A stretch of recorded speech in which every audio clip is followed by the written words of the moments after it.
जय हिंद सभी साथियों को गुड मॉर्निंग। रोजगार दो पे आप सभी का स्वागत है। आशा आप सभी अच्छे होंगे, अपनी तैयारी को बहुत अच्छे से कर रहे होंगे और तब तक करते जब तक आपके हाथ में फाइनली रिजल्ट ना आ जाए। चाहे आपकी पिछली कोई ऑनगोइंग वैकेंसी हो या अपकमिंग वैकेंसी हो, तो बस रेगुलरिटी और पेशेंस जरूर बनाए रखिए, क्योंकि 2026 उत्तर प्रदेश के लिए रोजगार वर्ष होने वाला है। और अगर केवल पेट 25 से बात करें हम लोग, तो पेट 25 से आपकी बहुत सारी वैकेंसी आनी है। लगभग 40 से 50 हज़ार या 60 हज़ार वैकेंसी आपकी पेट 25 के थ्रू आनी है। तो बहुत ही सुनहरा अवसर है आपके लिए। 2026 नौ वर्ष, नौ हर्ष के रूप में आपको इसको साबित करना है कि नया साल है और नया हर्ष है।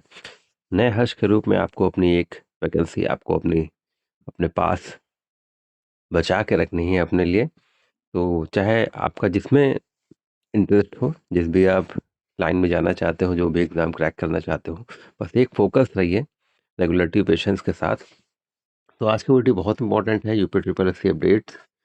उत्तर प्रदेश राज्य कर विभाग भर्ती 2026 संग्रह मीन कंप्यूटर ऑपरेटर ग्रेड ए और एएसओ सहायक सांख्यिकी अधिकारी। विज्ञापन जल्द। शैक्षिक योग्यता इसमें क्या है और ग्रेड पे क्या है और कितने पद रिक्त हैं, कितने स्वीकृत हैं, कितने पे कार्यरत हैं और कितनों का अधियाचन भेजा गया है। तो ये सारी चीज़ें आज की इस वीडियो में आपके लिए बहुत ही महत्वपूर्ण है, इसलिए वीडियो में अंत तक ज़रूर बने रहिएगा। और लेखपाल भर्ती परीक्षा आपकी फॉर्म भरने के बाद, शॉर्टलिस्टिंग के बाद आपकी भर्ती परीक्षा कब हो सकती है, ये सारी चीज़ें इसमें हम लोग डिस्कस करते हैं आज।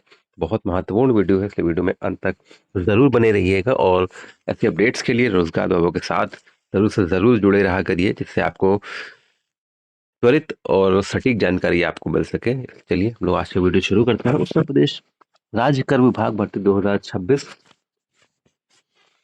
संग्रह main computer operator grade A और एएसओ की।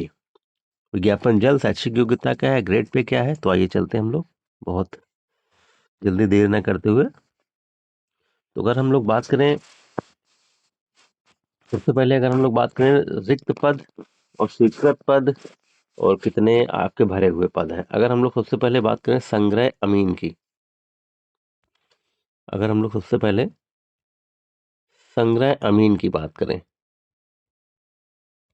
संग्रह अमीन के जो टोटल पद हैं, टोटल पद की अगर हम लोग बात करें तो 380 टोटल पद हैं, जिसमें 141 भरे हैं और 239 रिक्त हैं।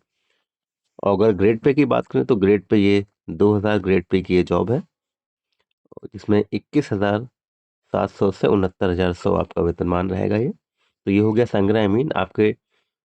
इतने ये स्वीकृत हैं 380, 141 भरे हुए हैं, 239 आपके रिक्त पद हैं संग्रह अमीन के। हम लोग चलते हैं कंप्यूटर ऑपरेटर पे।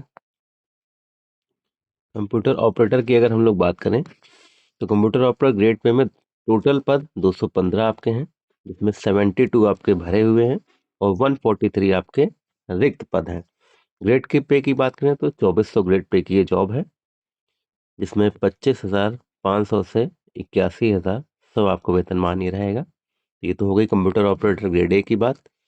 ये स्वीकृत पद, ये आपके भरे हुए पद, ये आपके रिक्त पद, ये आपका ग्रेड पे और ये आपका वेतनमान।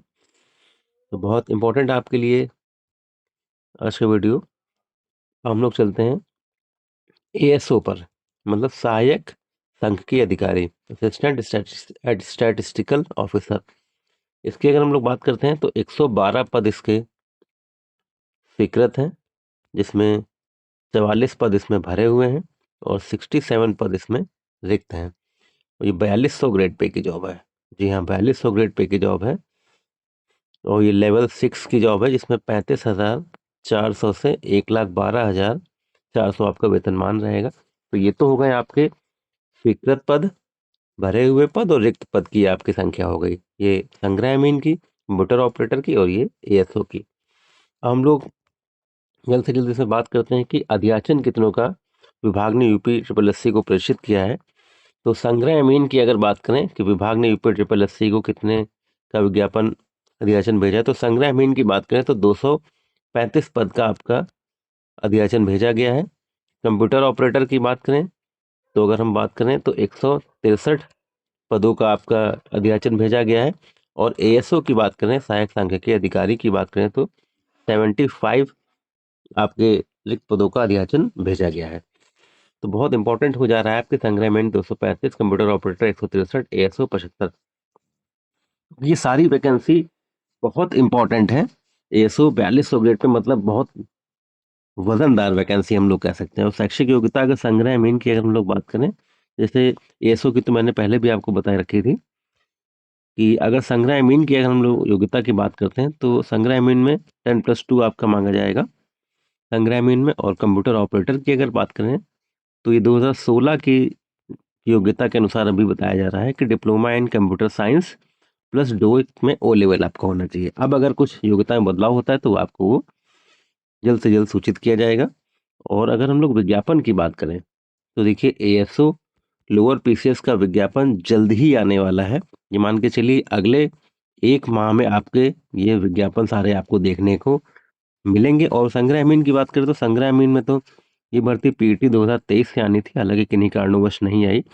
तो इस बार ये भर्ती जरूर आनी है क्योंकि 2026 उत्तर प्रदेश के लिए रोजगार वर्ष के रूप में है। तो जब रोजगार वर्ष है तो निश्चित रूप से आपके लिए बहुत ही